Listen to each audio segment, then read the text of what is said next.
Sa mundong puno ng dugo at pagtataksil, isang aso ng digmaan ang muling isinilang upang gapiin ang mismong Panginoong pinagsilbihan niya sa isang pamilyang kilala sa kasanayan sa espada at walang awa sa larangan ng pakikidigma. Isinilang si Vikir, isang hunting hound ng angkan ng Baskerville. Sa buong buhay niya, hindi siya kailanman itinuring na tunay na bahagi ng pamilya. Gayunpaman, itinaya niya ang kanyang buhay para sa kanila, sumunod sa bawat utos, at naging sandata nila sa bawat laban. Ngunit sa huli, ang gantimpala sa kanyang katapatan ay pagtataksil. Sa isang malagim na gabi, ang mismong pamilyang kanyang pinagsilbihan ang nagpatay sa kanya. Ngunit hindi iyon ang katapusan ng kanyang kwento. Isang hindi inaasahang pagkakataon ang nagbigay sa kanya ng pangalawang buhay. Sa pagbabalik ni Veker, hindi na siya ang parehong aso ng Baskerville. Sa pagkakataong ito, siya ang magiging mangangaso. Gamit ang lahat ng kaalaman mula sa kanyang nakaraang buhay, sisirain niya ang mga naghaharing pamilya at babaguhin ang kapalaran ng mundo. Sa kanyang muling pagbangon, maghihiganti siya sa bawat dugong ibinuhos sa pangalan ng Baskerville.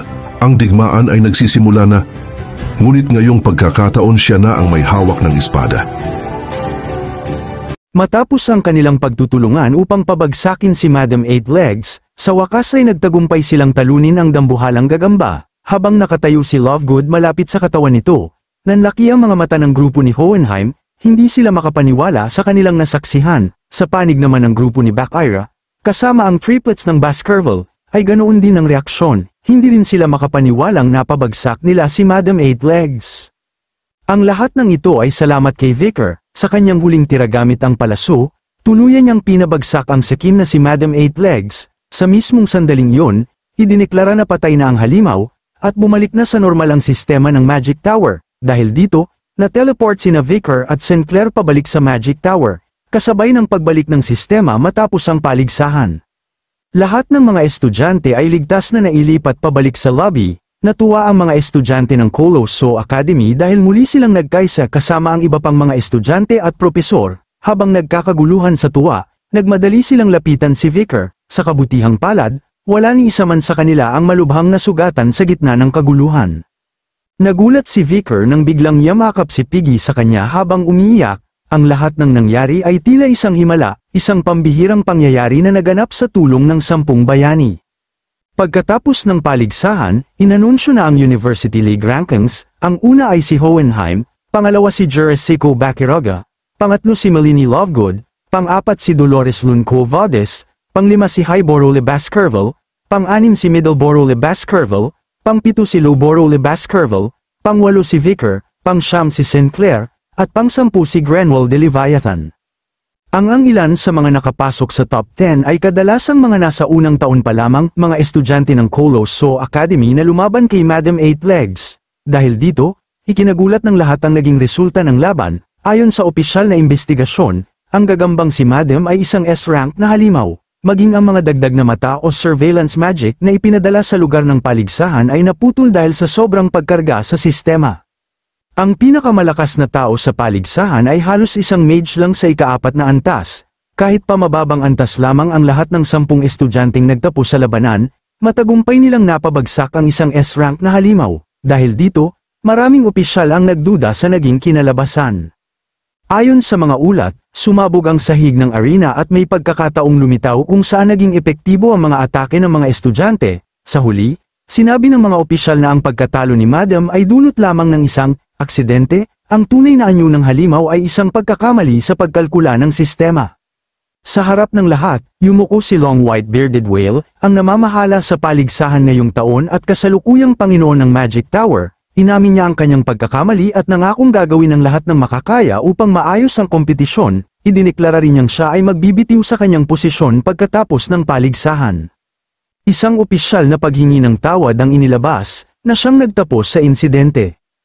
Pagkatapos ng lahat ng ito, nagdiwang ang mga estudyante ng Colosso Academy. Itinaas ni Tudor ang kanyang baso ng inumin bilang pagpupugay kina Sinclair at Vicar na nakapasok sa top 10, ngunit nanatiling tahimik ang grupo habang pinagmamasdan siya. Sa kabilang mesa, nakuha ni Bakira ang atensyon sa ginawa ni Tudor, habang si Bianca naman ay naiinis na pinagsabihan si Tudor na panahon na upang umupo na siya. Napahiya si Tudor at tahimik na sumunod. subalit hindi maiwasan ni Sancho na muling balikan ang nangyari. Kahit nakaligtas silang lahat, isang magulo at mapanganib na sitwasyon ang kanilang kinaharap. Dagdag pa niya, ang katotohanang nakaharap nila ay isang S-rank na halimaw, ay hindi madaling tanggapin. Napapikit si Sancho at tahimik na sumang-ayon, nararapat lamang na itaas nila ang kanilang mga baso ng serbesa para sa mga bayani, ang mga nagtiis at lumaban. Napatingin sina Sinclair at Vicar sa kanya, agad naman silang sinundan ng grupo na nagtaas ng baso para sa isang toast bilang pagpupugay sa kanilang katapangan. Pinuri nila sina Sinclair at Vicar, at hindi pa rin makapaniwala ang lahat na ang dalawang estudyante sa unang taon ay umabot sa ika-8 at ika-9 na pwesto. Sa gitna ng pagdiriwang, lumapit ang isang lalaki kina Sinclair at Vicar, na humingi ng pasensya, at nagtanong kung sila ba sina Sinclair at Vicar. Gusto lang niyang sanang magpasalamat sa kanilang ginawa sa pagliligtas sa kanila. Mahinahon namang tumugon si Sinclair, walang problema, masaya sila na ligtas kayong lahat. Ngunit mayabang na dinugtungan ng lalaki, hindi niya inaasahan na ang mga karaniwang tao, na walang maayos na edukasyon, ang siyang magliligtas sa isang maharlika. Sa kabila ng kanyang sinabi, nanatiling tahimik sina Vicar at Sinclair, pinagmasdan lamang nila ang lalaki, walang anumang galit, ngunit malinaw ang bigat ng katahimikan. Ngunit sa kabila nito, isang kamay ang biglang hamampes ng malakas sa mesa, galit si Bianca sa inasal ng lalaki. Sino ba ang may pakialam sa pinagmula ng isang tao pagdating sa pagligtas ng mga buhay, mariin niyang sabi. Dahil dito, naiwang nabahala ang lalaki sa kanyang sitwasyon. Habang hinahawakan siya ni Bianca sa damit, nauutal niyang sinabi, na maghintay ito, nagkakamali siya ng pag-intindi tungkol sa kanya, ang gusto lang niya ay masiguro, napakahirap para sa kanila, na mga karaniwang tao, na gawin ang ganoong bagay, ngunit hindi pa niya natatapos ang kanyang paliwanag nang biglang dumating si Sancho, pinigilan niya si Bianca at sinubukang pakalmeyan ito. Ngunit hindi pa rin mapigil ang galit ni Bianca, nagpupumiglas siya sa pagkakahawak ni Sancho at galit na sumigaw, bitiwan siya. Ang mga walang kwentang taong yun ay hindi dapat iligtas. Sa takot, nagsitakbuhan palayo ang dalawang maharlika, dahil sa eksenang yun, biglang natahimik si Sinclair at tila nalungkot, napatingin si Vicar sa kanya. Nagtataka, hindi niya inasahan na magdamdam si Sinclair sa kanilang mga komento tungkol sa karaniwang tao, karaniwan ay binabago ni Sinclair ang usapan upang mapagan ang pakiramdam ng lahat. Biglang pinalakpak ni Piggy ang kanyang mga kamay upang makuha ang atensyon ng lahat. Ayos na ang lahat, dapat na nilang pag-usapan ang ibang bagay. Mula nang matapos ang unang paligsahan, ang nangungunang 10 kalahok ay sasabak sa ikalawang paligsahan. Ipinaliwanag ni Piggy na ang ikalawang paligsahan ay tungkol sa kung paano ka umaangkop sa sistema ng pagiging isang apprentice. Dagdag pa niya, sa kaalaman niya, ang 10 estudyante ay bibisita sa palasyo at pati na rin sa 7 dakilang pamilya ng imperyo. Kailangan nilang makumpleto ang isang misyon, at sa matagumpay na pagpasa, ipagkakaloob sa kanila ang isang bagay na pinamamahalaan ng 4 na universidad. Samantala, napaisip si Baker sa mga sinasabi ni Piggy, idinagdag naman ni Bianca na may kaugalian na huwag pumili ng pamilya kung saan ka may koneksyon, upang maiwasan ang alitan sa layunin ng misyon. Nagbigay siya ng halimbawa, hindi siya maaaring tumanggap ng gawain mula sa Mystical Archer family, at ginamit din niya si Tudor bilang halimbawa, hindi rin ito maaaring tumanggap ng gawain mula sa Asher Spearman family. Ngunit dahil wala sa kanilang dalawa ang may 6 koneksyon sa anumang pamilya, hindi ito problema. Habang nagpapaliwanag si Bianca, napansin ni Vicar ang mga nakuyam na kamay ni Sinclair, bigla namang itinaas ni Bianca ang kanyang daliri. Gayunpaman, may isang bagay na kailangan nilang tandaan, huwag nilang piliin ang Iron-Blooded Sword family. Dati, ang mga estudyanteng pumili sa kanila ay hindi nakapasa, may mga kwento pa nga na ilan sa kanila ay hindi na nakabalik mula sa kanilang misyon. Nagulat si Sinclair sa sinabi ni Bianca, habang si Vicar ay nanatiling kalmado sa kabila ng seryosong usapan. Sa matalim na tingin, tinanong ni Bianca ang dalawa, nauunawaan ba nila ang kanyang mga sinasabi? Pagkatapos ay pinapili niya sila kung aling pamilya ang nais nilang piliin, at una niyang tinawag si Vicar. Pagkatapos makapili ni Vicar, agad siyang umalis sakay ng tren. Sa loob ng tren, habang hawak niya ang isang piraso ng papel na naglalaman ng isang task instruction mula sa Iron-Blooded Sword family, na may mataas na antas ng kahirapan, hindi niya maiwasang mapako ang tingin doon. Habang tinitingnan niya ito, sumagi sa isip niya ang alaala ng mukha ng kanyang kasamahan, lalo na noong sinabi niya kung aling pamilya ang kanyang pinili.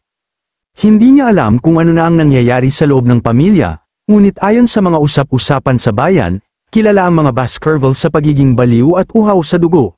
Habang nakatingin siya sa malayo, iniisip niya ang ikalawang takdang aralin, na siyang magiging huling hakbang bago niya harapin ang ikapitong piling bangkay na si Decaravia. Bagamat sinasabi sa sulat na magwawakas ang lahat sa pagtanggap niya ng pagkilala mula kay Hugo, may isang bagay siyang kailangang tiyakin bago yun. Bigla niyang kinuha mula sa kanyang bulsa ang isang nakabukas na sobra, ang liham na ipinadala sa kanya ni Hugo. Nakasaad dito kung paanong maging isang tunay na sword master. Habang nakatitig si Vicar sa sulat, napaisip siya, gaano man niya subukang unawain ang sarili, tila hindi pa rin niya lubos na maunawaan kung sino siya talaga. Sa puntong ito, hindi na mahalaga kung ibunyag man niya ang kanyang kapangyarihan, mas iniisip niya kung bakit, sa kabila ng lahat, patuloy pa rin siyang tinutulungan ni Hugo. Kahit pa niloloko niya ito noon, lalo na ngayong si Hugo ay isang ganap ng ibang tao, malayo na sa kung sino siya noon bago siya nabuhay muli. Sa mga sandaling ito, napalingon si Vicar sa kanyang likuran at taos pusong nagpasalamat dahil sa wakas ay narating na niya ang pinakamataas na antas. Pagka-uwi ni Vicar, nanlaki ang kanyang mga mata sa pagkagulat na may halong pagkalito. Ibang Hugo ang bumati sa kanya, matagal na rin mula nang huli silang magkita, sabi ni Hugo. Dahil dito, napatanong si Vicar sa kanyang ama kung ano ang nangyari sa itsura nito. Tumawa si Hugo at sinabi, nakikita ba niya ang kanyang gawa ito ni Pomeranian para sa kanya? Kung iisipin, kung nagawa ni Pomeranian ang ganoong masalimuot na buhol, tiyak na may isa pang batang henyo sa pamilyang Baskerville. Napansin ni Vicar ang mga kakaibang bagay sa loob ng opisina ni Hugo, mga bagay na malinaw na gawa ni Pomeranian. Naputol ang kanyang iniisip nang sabihin ni Hugo na naghihintay sa kanya si Pomeranian.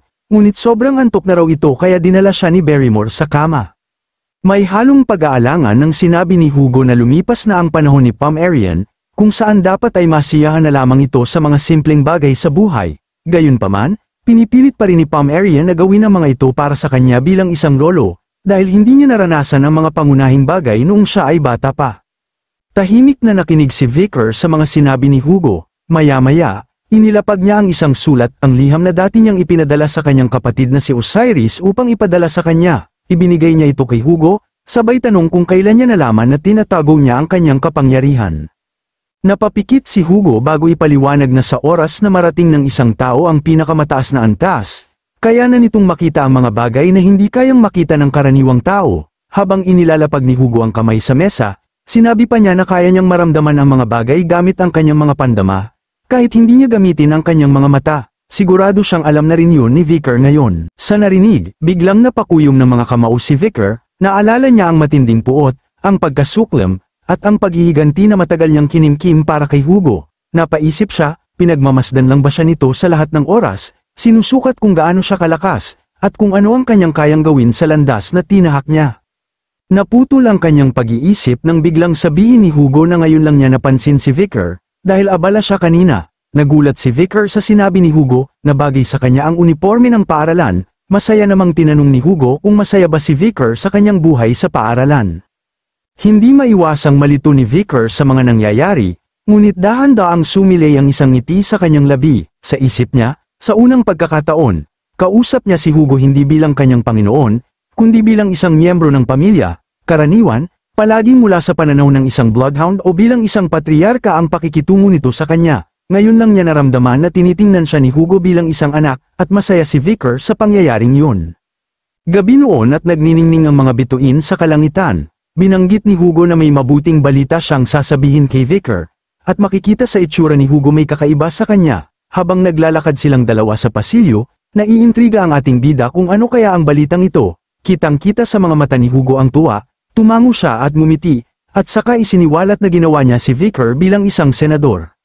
Pagkarinig nito, nanlaki ang mga mata ni Vicar at napanganga sa gulat, hindi siya makapaniwala sa narinig. Tumingin siya sa baba at pilit pinanatiling kalmado ang sarili, alam niyang ang ranggo ng senador ay katumbas ng isa sa 7 konde. Ngumiti si Hugo at tumango, kinukumpirma ang iniisip ni Vicar, ang isang senador ay halos tunay na kapangyarihan sa loob ng isang maharlikang angkan, at sa itaas ng posisyong iyon ay siya lamang at ang pangunahing patriarka.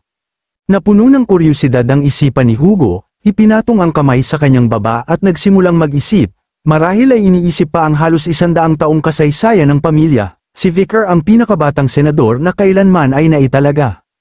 Hindi na siya nag-aksaya ng panahon, ipinatong niya ang kamay sa dibdib at yumuko sa pinuno ng pamilya bilang pasasalamat, Nangangakong ibibigay ang buong makakaya, naging masaya si Hugo sa tugon ni Vicar. Ngunit napaisip si Vicar ng malalim, at sumagi sa kanyang isipan sina Cindy Wendy, Chihuahua, at Minnie Pin. Napaisip siya tungkol sa titulo ng senador ng konseho, bagamat maraming benepisyo ang kaakibat nito. Ang pinakamalaking bentahe ay ang malayang makapagtalaga ng sariling mga tagapayo, at meron na siyang ilang tao sa isipan.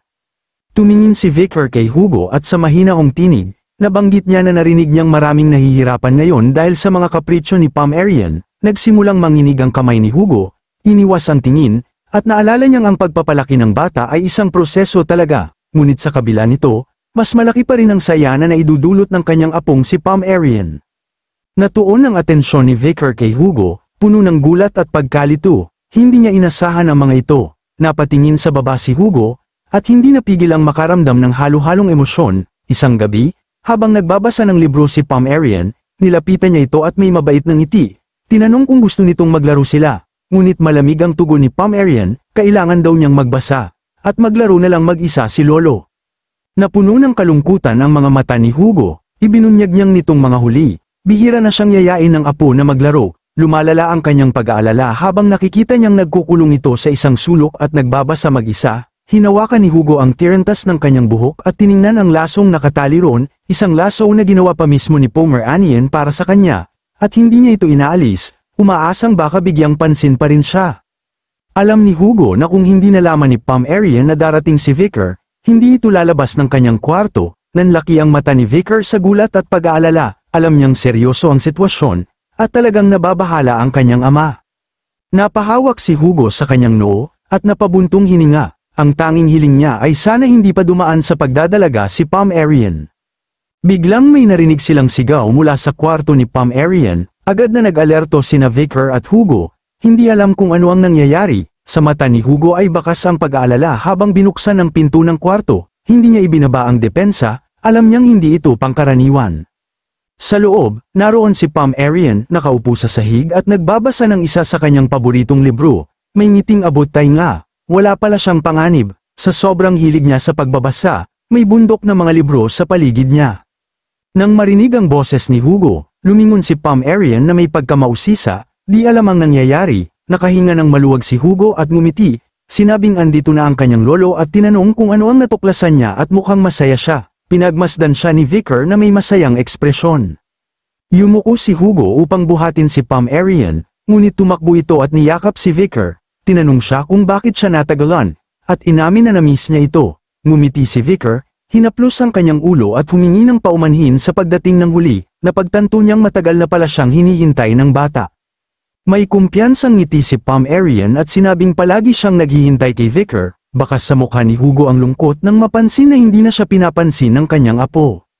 Sa kislap ng tuwa sa kanyang mga mata, ibinunyag ni Pomeranian na sa wakas ay nakuha na niya ang gusto niya, medyo naguluhan si Vicar, hindi niya alam kung ano ang tinutukoy ng bata.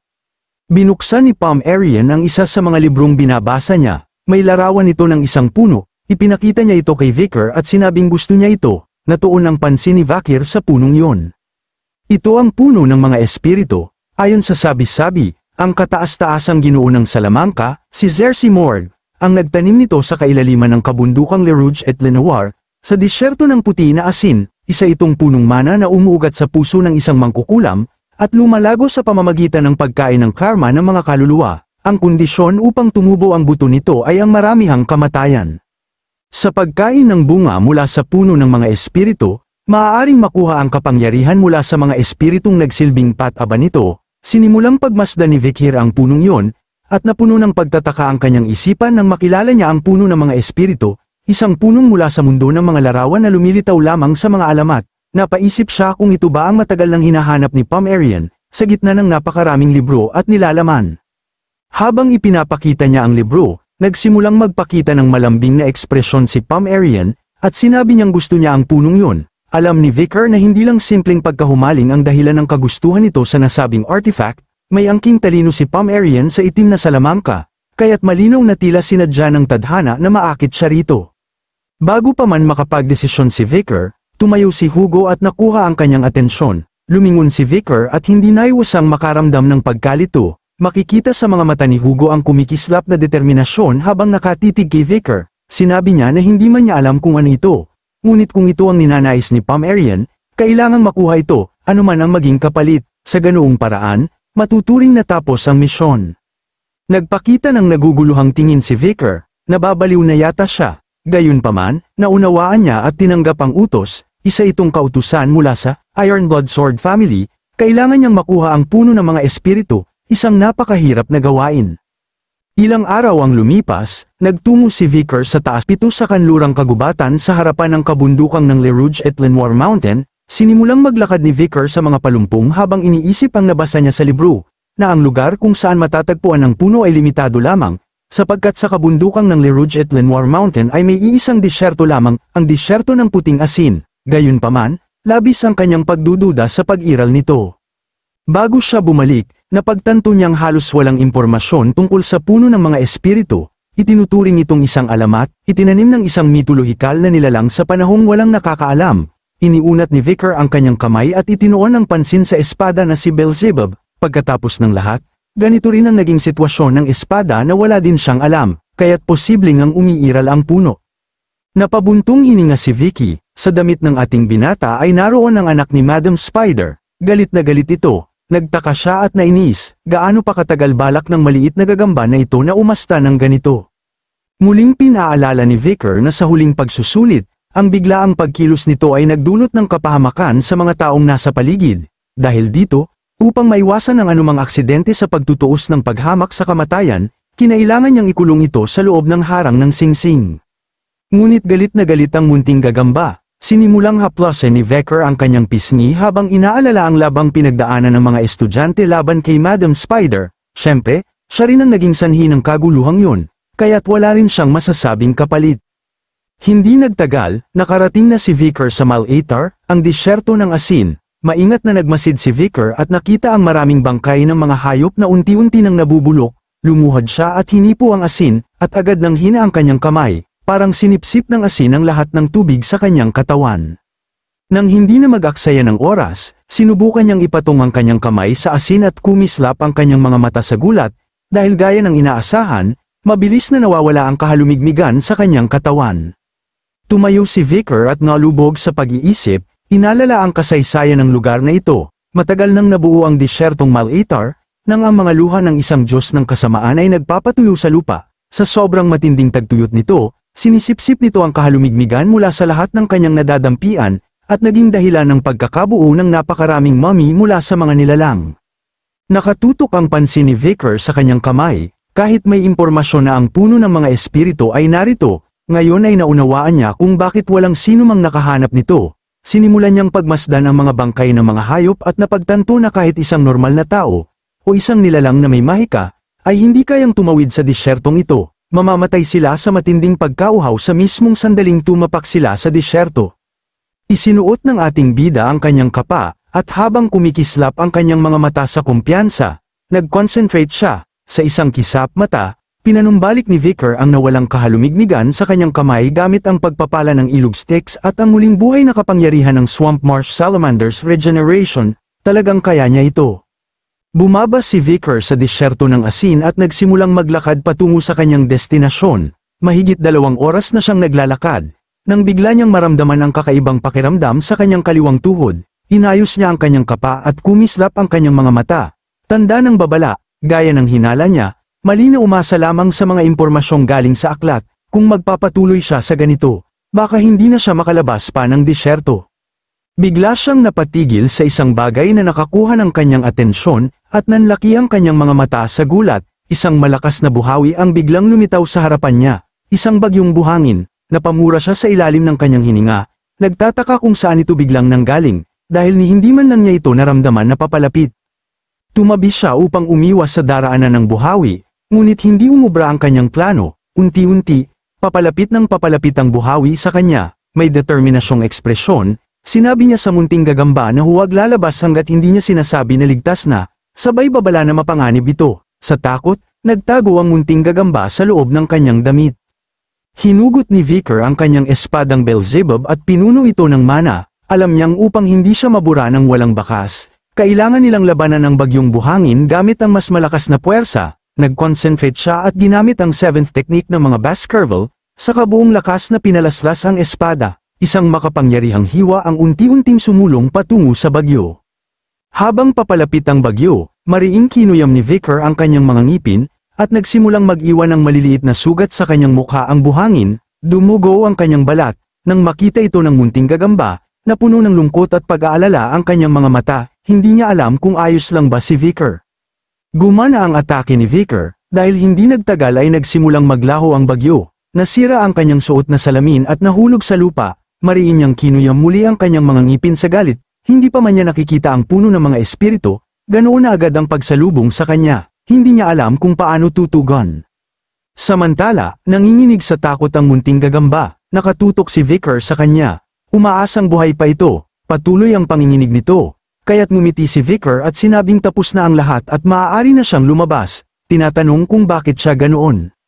Hindi kalayuan mula kay Vicar, may isang halimaw na may matutulis na ngipin, napako ang kanyang tingin dito, at nanlaki ang kanyang mga mata sa takot, tumayo si Vicar at naghanda, hindi alam kung ano ang nangyayari, kumislap ang kanyang mga mata sa gulat at kalituhan, hindi siya makapaniwala sa kanyang nakikita. Muling nagtago ang munting gagamba sa loob ng damit ng ating bida, hindi napigil ang matakot, sa harapan nila ay may isang napakalaking puno, at sila ay nakatayo mismo sa loob ng bunganga ng isang patay na halimaw. Hindi alam ni Vicar kung ano ang nangyayari o kung anong klaseng lugar ito. Nabigla si Vicar at inakalang totoong halimaw ang nasa harapan niya. Ngunit ang totoo, ang katawan ng halimaw ay napayra-piraso at nagkalat sa paligid, na kung anong bagay ang pumutol dito. Ang halimaw na ito ay isang basilisk, isang S-level na mapanganib na nilalang na kilala rin bilang dragon ng ilog ng buhangin. Sa habang 50 metro, ito ay itinuturing na isang nakakatakot na halong nilalang, isang demonyo at dragon. Huli itong namataan sa ika-10-aninong bundok ng kabundukang itim o ang Le Rouge et Lenoir Mountains. Ang kanyang hininga ay kayang pabagsakin ng mga ibon sa himpapawid. At ang mga lugar na nadadaanan ng kanyang kaliskis na katawan ay nagiging tuyot at tigang na parang disyerto. Sa loob ng kalahating siglo, ang simpleng pag-iral ng nilalang na ito ay isa ng sakuna, isa itong entidad na hindi kayang lipulin ng anumang sibat, espada, o mahika. Napuno ng takot ang mga mata ng munting gagambang at hindi niya napigil ang manginig. Napansin ito ni Vicar kaya't hinaplos niya ito at sa isang kalmadong tinig ay sinabing wala siyang dapat ikatakot, isa lamang itong bangkay, at matagal ng patay. Ngunit kahit kasama pa niya si Vicar, hindi pa rin nawala ang takot ng maliit na gagamba. Tahimik na tumitig si Vicar sa bangkay at napalalim sa pag-iisip, sa kanyang imahinasyon, nakita niya si Madam na may mga matang puno ng kasamaan at isang kasapi ng tribong balik. Naalala niyang bago pa siya bumalik sa nakaraan, noong simula ng panahon ng pagwasak, ang basilisk ay isa sa tinatawag na 3 kalamidad mula sa kabila, isang 3 pangunahing sakunang nilalang na matagal nang walang bakas, hanggang sa muling magpakita, palagi niyang inakala na ito'y nagtatago lamang kung saan. Lumabas si Vicar mula sa bibig ng halimaw at tahimik na naglakad-lakad, hindi siya makapaniwalang ganoon kasaklap ang pagkamatay ng halimaw. Ang basilisk ay kilala sa pagkakaroon ng napakataas na kakayahan sa paghilom, mas malakas pa kaysa sa swamp marsh salamander, dahil dito, ang pagkamatay nito sa ganitong kalagayan ay may mas malalim at mas mabigat na kahulugan. Napukaw ang atensyon ni Vicar sa isang kakaibang puno.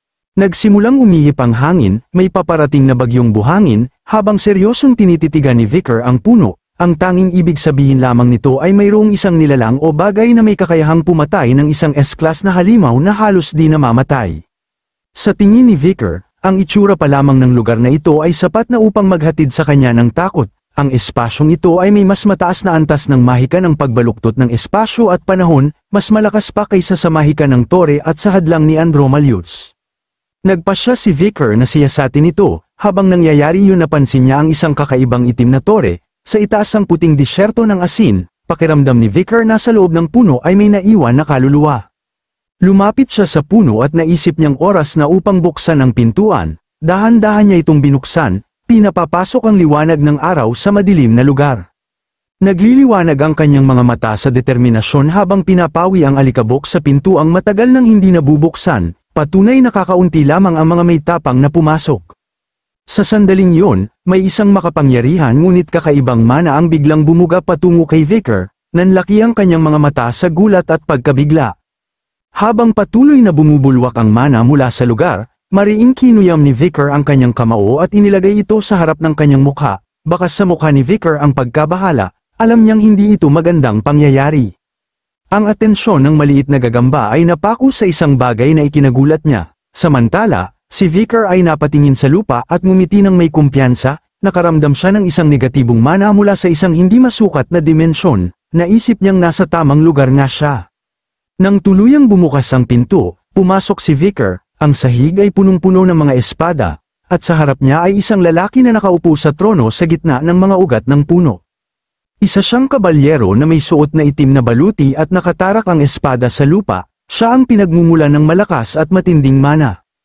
Ito ang puno ng mga espiritu, sinasabing ito ay itinanim mismo ng dakilang master ng madilim na sining, si Zers Morge, sa kalaliman ng baha, sa pagitan ng kabundukang itim at disyertong puti ng asin. Isa itong puno ng mana na ang ugat ay nakaugat sa isipan ng isang salamangkero, lumalago sa pagkain ng karma mula sa mga kaluluwa. Ang kondisyon upang ito'y tumubo ay ang pagkamatay ng napakaraming nilalang, at ang sinumang kakain ng bunga nito ay magkakaroon ng kapangyarihang mula sa mga espiritong nagsilbing pataba nito. Habang pinapaliwanagan ng araw ang lugar, mahinaong naglakad si Vicar papalapit sa kabalyero, napagtantong tila ang lugar na ito ay isang duyan ng mga espada. Napako ang tingin niya sa dulo ng isa sa mga espada, nagtaka siya, sapagkat ang mga talam ngayon ay hindi na nakaaba sa lupa kundi nakatulong na sa langit. Hindi niya alam kung may kaugnayan ito sa Baskerville. Makalipas ang ilang segundo, tumigil sa paglalakad si Vicar at nanatiling tahimik. Lumapit siya sa kabalyero at sinimulang pagmasdan ito ng mabuti, iniisip kung siya ba ang nagmamay-ari ng tower na ito. Ang lugar ay napuno ng isang nakakakilabot na aura na hindi pa niya nararanasan, hindi niya maramdaman ang mana, ang sigla, o kahit anong palatandaan ng buhay. Para bang ang kabalyero ay matagal nang patay at ang kanyang katawan na lamang ang natira. Kung siya nga ang pumatay sa basilisk, isang conclusion ang pumasok sa isip ni Vicar, isa itong mandirigmang may pambihirang lakas noong nabubuhay pa, habang nakapatong ang kanyang mga kamay sa espada. Inilapit ni Vicar ang kanyang kamay sa mga ugat ng puno, nagpasya siyang kunin muna ang puno ng mga espiritu, at pagkatapos ay tanungin si Hugo tungkol sa lugar na ito. Ngunit nang damaykit na ang kamay niya sa ugat ng puno, may kakaibang nangyari, napatigil siya. Ang mga sulong sa pader sa likod ng kabalyero ay biglang nagliyab ng pulang apoy.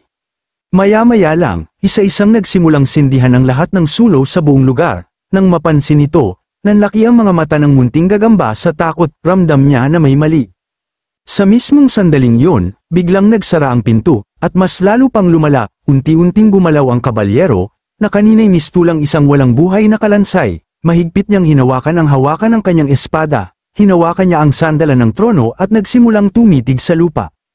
Sa nakita, nang inig ang munting gagamba at muling nagtago sa damit ni Vicar, ngunit sa kabila ng pagkakulong, nanatiling kalmado ang ekspresyon ni Vicar, para sa kanya, inaasahan na niya ito, alam niyang hindi ganoon kadaling makuha ang gusto niya. Dahan-daang tumayo ang makapangyarihan at nakakatakot na kabalyero, hawak-hawak ang espadang nakatarak sa lupa. Hindi nagpakampante si Vicar at maingat na pinagmasdan nito, alam niyang delikado na ang sitwasyon. Hinugot ng kabalyero ang kanyang espada at humanda sa pag-atake, habang papalapit ang kanyang espada, nagliwanag ang mga mata ni Vicar sa determinasyon, alam niyang kailangan niyang umiwas, kung hindi, tiyak ang kamatayan. Isinagawa ng kabalyero ang unang pagsugod, malakas at mabagsik, pero nakaiwas si Vicar sa tamang oras, at tumama ang espada sa lupa, nagkapira-piraso ito dahil sa lakas. Hindi basta-basta ang kalaban, mabilis niyang binago ang hawak sa espada at sunod-sunod na umatake ng malalakas na paghampas, pero salamat sa liksi ng kanyang katawan, naiiwasan ni Vicar ang mga ito. Muling lumitaw ang munting gagamba at napatingin sa kabalyero, samantalang si Vicar ay nanatiling kalmado.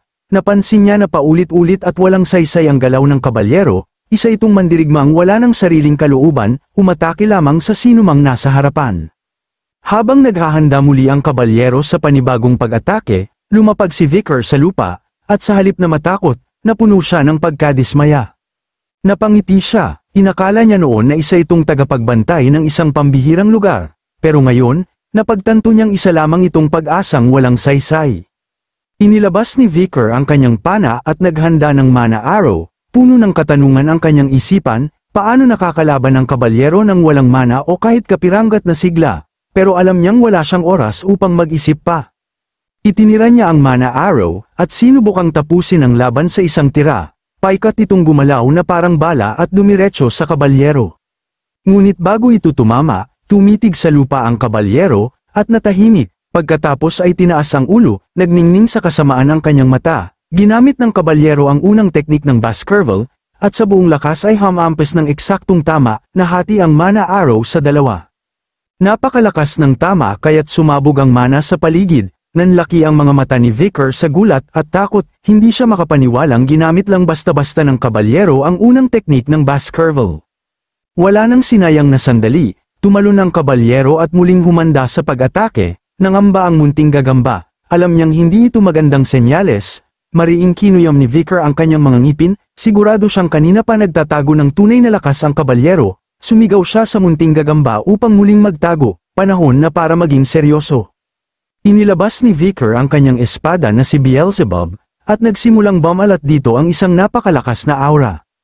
Umatake ang kabalyero, nakita ito ni Vicar at pumwesto sa depensibong tindig, pinatigas niya ang mana sa paligid ng kanyang espada, nagmistulang kristal. Sumugod ang kabalyero, gamit ang buong lakas, gumamit si Vicar ng ikapitong teknik ng Baskerville, ngunit laking gulat niya nang gumamit ang kabalyero ng ikawalong teknik ng Baskerville, at nagpakawala ng matitinding hampas ng mana. Napakabilis nito, wala ng oras si Vicar para makariak, nasugatan siya ng malalim sa iba't ibang bahagi ng katawan, napasigaw siya sa matinding sakit. Muling tumingin sa lupa ang kabalyero, ngunit unti-unti, nagsimulang mabasag ang kanyang helmet, nagninggas sa galit ang kanyang mga mata, at napako ang kanyang tingin kay Vicar. Nabiyak sa maraming bahagi ang kanyang helmet at tuluyang nalaglag sa lupa. Inihayag ang kanyang tunay na katauhan, isang lalaking may puting buhok at may mga benda ang mukha. Nanlaki ang mga mata ni Vicar sa takot, habang siya'y pawis na pawis at hingal na hingal. Napagtanto niyang ang kabalyero ay gumamit ng ikawalong teknik ng Baskerville, isang lurking ambush. Sa harap nito, napaisip si Vicar, ano nga ba talaga ang tunay na pagkatao ng kabalyerong ito? Habang kumikislap ang mga mata ng kabalyero, tumitig ito ng walang kibo kay Vicar, naduguan at labis na sugatan, umiihip ang hangin. Sa wakas, ibinunyag ng kabalyero ang kanyang pangalan, Count Corsole Baskerville, tagapangalaga ng libingan ng mga espada.